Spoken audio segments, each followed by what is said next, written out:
Alright y'all, so it's Wednesday, and I realized that I have not edited a video for this week, so I'm going to show you a little rundown on some Milwaukee tools that I purchased about, it was before SEMA, so probably about 7 months ago, and I've had a chance to use them all, so I thought it was a good time for some Tinman tool time!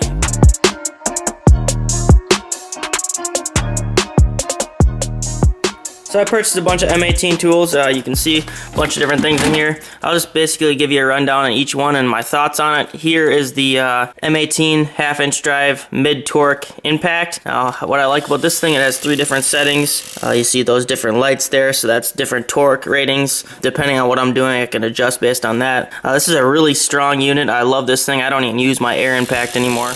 And this is the fuel brushless series, as is most of this stuff.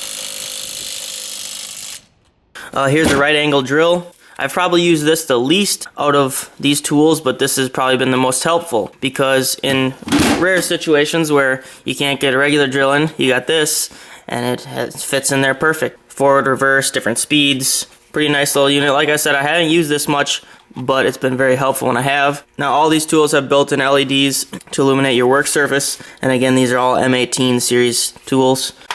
Next, I probably use this the most out of all these tools. This is the M18 grinder, so you can run different attachments on it or different wheels. So this is just a cutoff. I've run a lot of flap wheel stuff. Pretty quiet. The battery life is pretty decent. Gets a little warm when you're using it a lot, but this is more for the field use. So say I actually went to pick up some sheet metal and they wanted to charge me 25 bucks to cut it, so I just went and cut it with this. Saved me 25 bucks right there. It does come with the guard, but I always take the guards off. Probably not recommended, but whatever. Here's one of the guards, and then there's another guard somewhere in here. Here is the fuel brushless drill, a half-inch drill, pretty self-explanatory. As you can see, this is pretty dirty. I use this quite a bit too. It's got different options, like most drills for just drilling or screwing. You got different torque settings.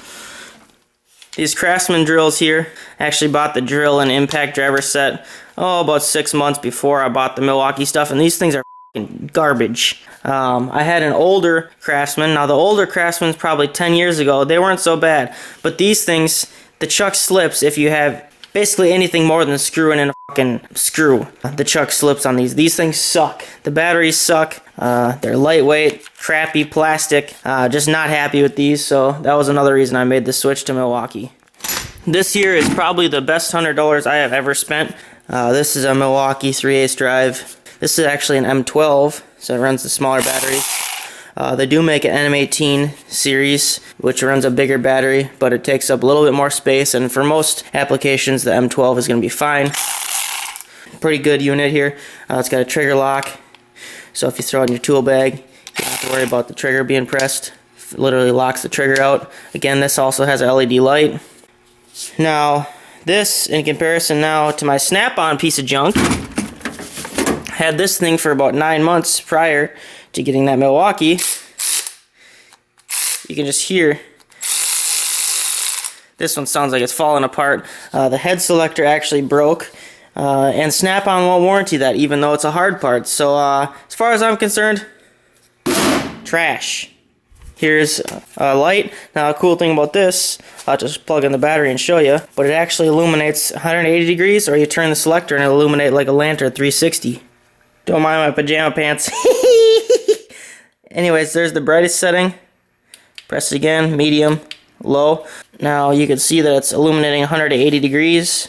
This side here is off. This side is on. So now what you do, you rotate this collar here. There we go. And you see that it actually rotates so that the whole thing now illuminates, so you can use it as a lantern, which is pretty cool. I've used this again a lot also. It's got a USB port here. So I believe you can charge, say, your phone or something off of it. I'm not exactly sure, to be honest. I haven't used that yet, so... Woo! Crocs! Nice work attire, huh? Another super helpful tool is this Hackzall. This is basically a Sawzall, but in a smaller format, so you don't have to worry about trying to fit the Sawzall in an awkward spot. So, best example I can think of for this is cutting exhaust. Now, when you're cutting exhaust, if the car is low, you can't fit a Sawzall vertically. Well, the Hackzall here is probably about 4 inches shorter, so you're much likely to be able to fit this Hackzall in that location than you would a Sawzall. I've used this for all sorts of stuff, cutting exhaust up to 3/16 tube. There's a bunch of different blades. It takes all the same blades as the regular Sawzall. I also got this little case here. There's all these different blades, wood and metal combination. Now what's really nice about this here is the quick release.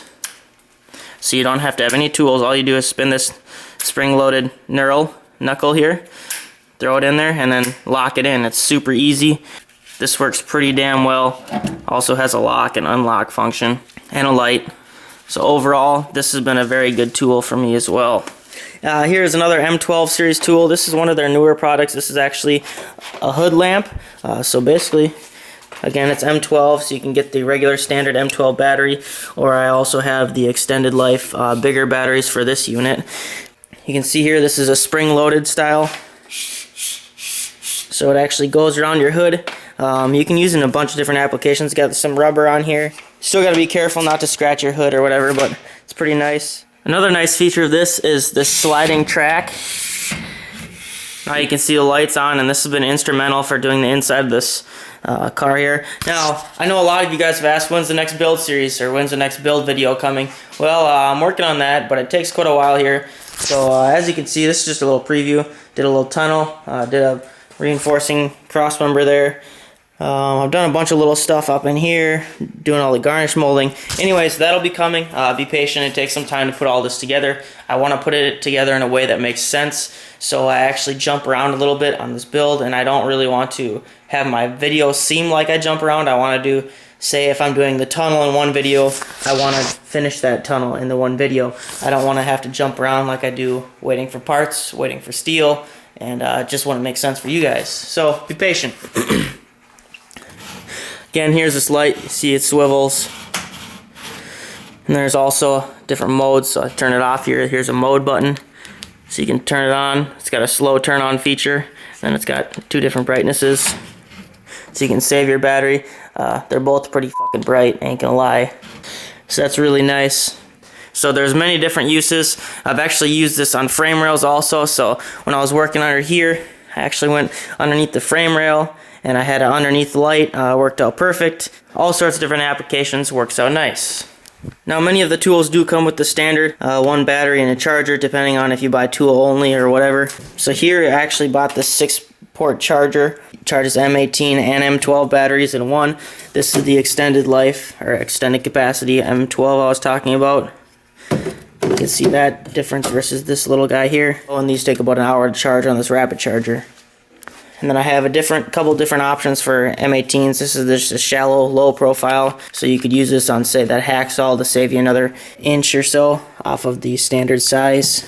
Here's the standard size extended capacity, and then here's the standard size extended capacity 5.0. They have these in a 7.0 and 9.0, and then they just have the standard ones, which are just fine.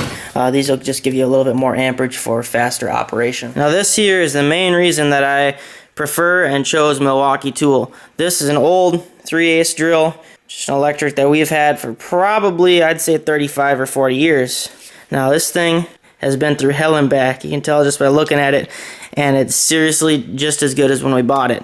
So Milwaukee tool, built to last, pretty cost effective nowadays, and very happy with my purchases. The initial cost is mostly in the batteries, but as long as you run the same product or the same battery line, you can really save a lot of money. The Ratchet was only like $100. The grinder was, I think, like $199. But if you have the batteries, that's really the main expense, and they last a long time. So it's really, I mean, it's worth it. The Milwaukee product line is always coming out with new tools. They have all sorts of stuff, anywhere from plumbing. They're coming out with more automotive stuff. Good for us, and stuff like that. So overall, one of the best investments I think I've made in a long time.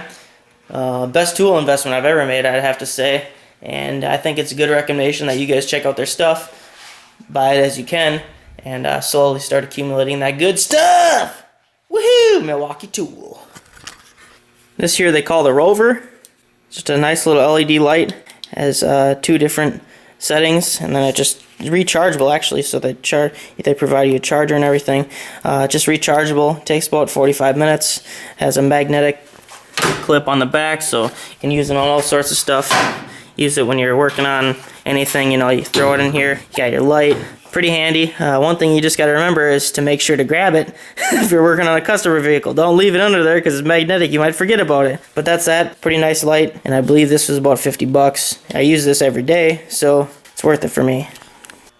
If you have any questions about any of these tools, feel free to reach out or comment. I'd be happy to answer any questions you might have and give you some feedback, honest feedback. That's always what I do. So, yeah. Thanks for watching, guys. Stay tuned for some build videos. And ciao, ciao for now.